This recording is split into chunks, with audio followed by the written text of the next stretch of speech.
100 शब्द प्रति मिनट। इस महामारी के दौर में सब कुछ घर में सिमटते जाने के दौर में इंटरनेट की उपयोगिता हमारे जीवन में बहुत अधिक बढ़ चुकी है।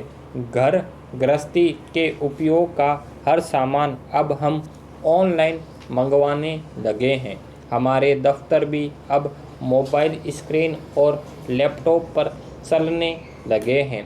यूट्यूब पर एक निजी कंपनी के विज्ञापन में एक ग्रामीण इलाके की बच्ची ऑनलाइन कक्षा देखकर कहती है कि उनका स्कूल गया और आ भी गया, हमारा स्कूल कब आएगा।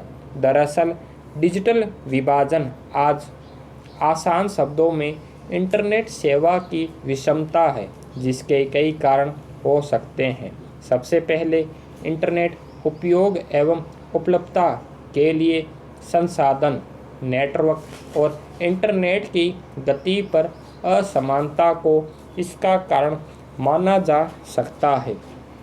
आज सरकार एक तरफ 5G नेटवर्क ला रही है और दूसरी तरफ किसी ग्रामीण क्षेत्र में फ़ोन करने तक के लिए भी नेटवर्क उपलब्ध नहीं हो रहा है।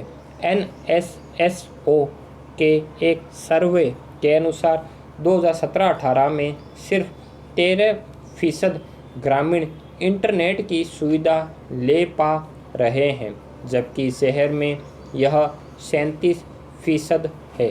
साथ ही हमारे पास फ़ोन में इंटरनेट होते हुए भी उसका उपयोग न कर पाना, जैसे ऑनलाइन बिल भुगतान और अन्य ई-सेवाएं लेने में सक्षम न होना, साक्षरता की कमी के कारण है।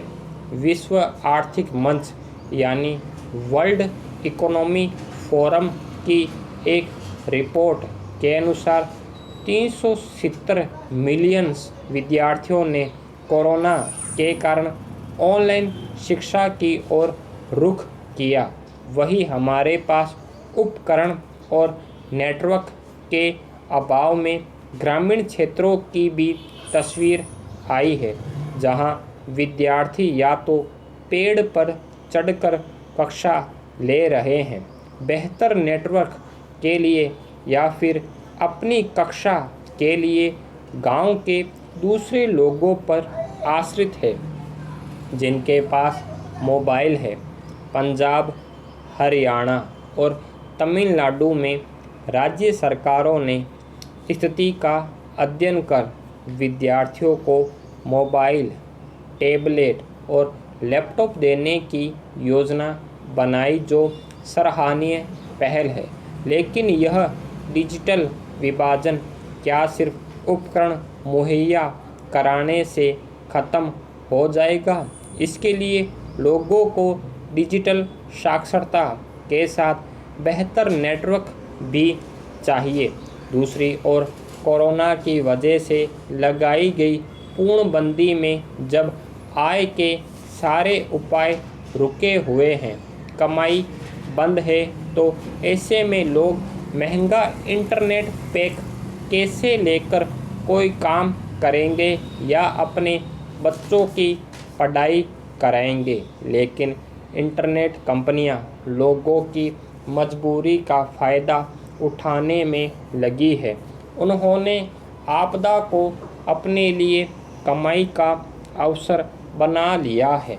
यही वजह है कि उनकी कुल आय में भारी बढ़ोतरी देखी जा रही है।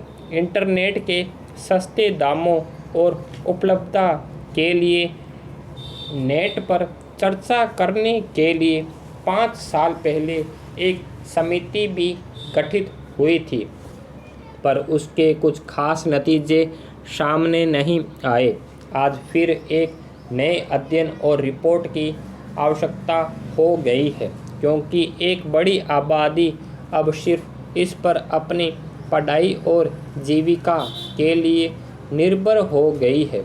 अब इंटरनेट हमारे लिए पानी, बिजली जितना ही आवश्यक हो गया है और सरकार को इस तक सबकी पहुंच सुनिश्चित करने के बारे में सोचना चाहिए और डिजिटल विभाजन मिटाना चाहिए।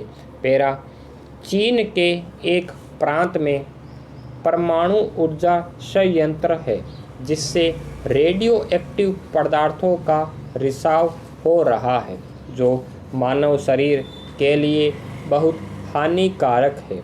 चीन ने इस घटना को छिपाने के लिए कहा कि कोई बड़ा रिसाव नहीं हो रहा है और यह पर्यावरण और लोगों को नुकसान नहीं पहुंचा रहा।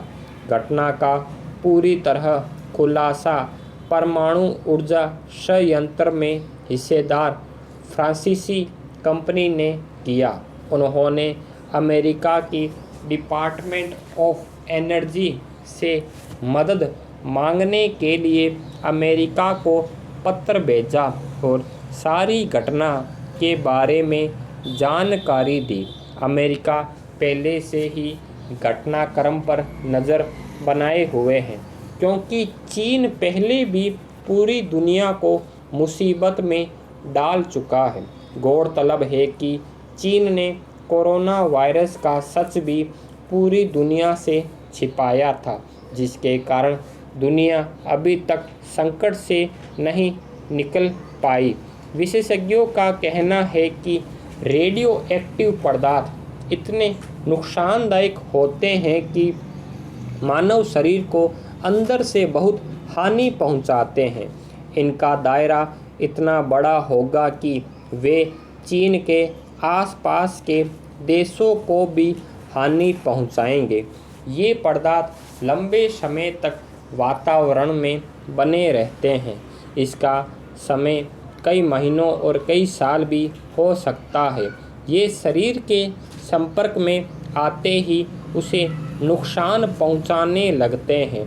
इससे आँख, कान, नाक और अंदरूनी अंगों से रक्त रिसाव हो सकता है और इससे कैंसर जैसे घातक रोग हो सकते हैं। पैरा आज अगर महिलाओं की स्थिति की तुलना सैकड़ों साल पहले के हालात से की जाए तो यही दिखता है कि महिलाएं पहले से कहीं ज़्यादा तेज़ गति से अपने सपने पूरे कर रही है।